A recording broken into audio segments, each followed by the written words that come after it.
There are moments in history when silence is louder than war itself, when a single act of conscience becomes mightier than the sound of guns. It was the winter of 1943, somewhere along a frozen front line. A remote outpost, carved into the cold earth, served as both fortress and cage for weary soldiers. Discipline ruled the air, but so did fear. Fear of one man, Captain Aldrich Voss, a commander whose name carried both authority and cruelty.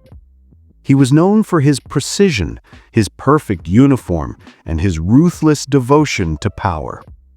But beneath that iron discipline lay corruption. Supplies disappeared, orders were twisted, and those who questioned him vanished into silence.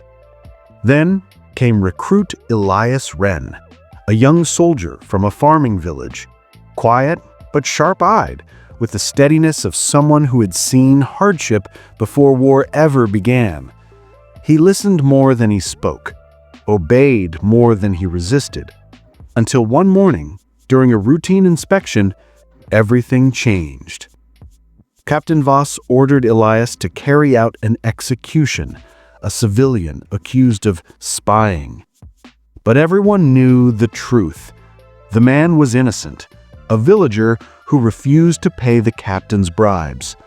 The order was corrupt, and every soldier present knew it. Elias looked at the bound civilian, then at his captain. The cold wind cut through his uniform, but the silence was colder still. One heartbeat, then another. And for the first time, the recruit spoke. "Sir, I will not fire on an unarmed man." The air cracked with tension. Voss's jaw tightened, his gloved hand twitching toward his pistol. "That's an order, soldier!" The shout echoed through the camp. Every man froze, waiting for Elias to kneel, to apologize, to break. But Elias didn't move. His gaze remained locked, calm, unwavering. Voss drew his pistol, pressing the cold barrel against the recruit's forehead. "Obey or be executed for insubordination." Elias didn't flinch. Instead, he slowly reached up, unstrapped his rifle, and dropped it into the snow. The sharp thud broke the stillness like a gunshot. Then came his words, quiet, but sharp enough to cut through the wind. "If you must shoot, Captain, shoot a man who still has honor." The silence that followed was suffocating. The captain's finger trembled, eyes turned. The power he once commanded shattered in a single heartbeat. No one moved. Even the snow seemed to stop falling. The captain's hand lowered, but his face burned red with humiliation.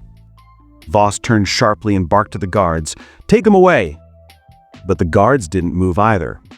They stood frozen, their eyes darting between the captain and the young recruit who stood unarmed before them. Elias was calm, breathing slow, unafraid. The silence of the camp had turned into judgment, one that no command could silence. Finally, an older sergeant stepped forward. "Sir," he said cautiously, "we all know that man," gesturing toward the accused villager. "He's not a spy. He's one of ours." Voss's glare faltered. His authority, his control, had cracked in public. He stormed away toward his tent, but the damage was done. Later that night, the battalion's senior officer, Colonel Darren Holt, arrived after hearing the commotion. He called both men to his quarters. The captain entered first, stiff, defensive. Elias followed, silent, his hand still trembling slightly. The colonel listened as Voss spat accusations of mutiny, disobedience, and treason. When he finished, Holt turned to Elias. "Why did you refuse?" Elias looked up. "Because right and wrong don't change with rank, sir."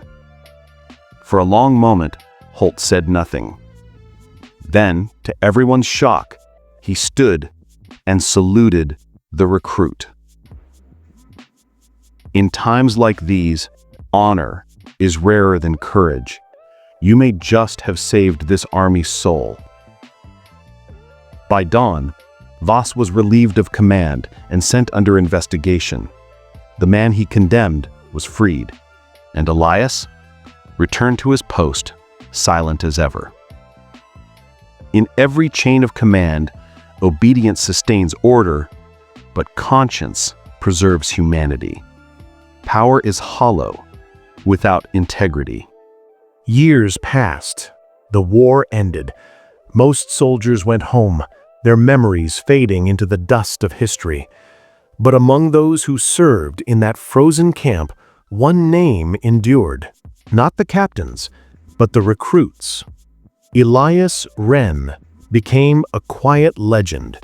No medals, no speeches, just a story whispered among new cadets of the day a single recruit made an entire camp fall silent.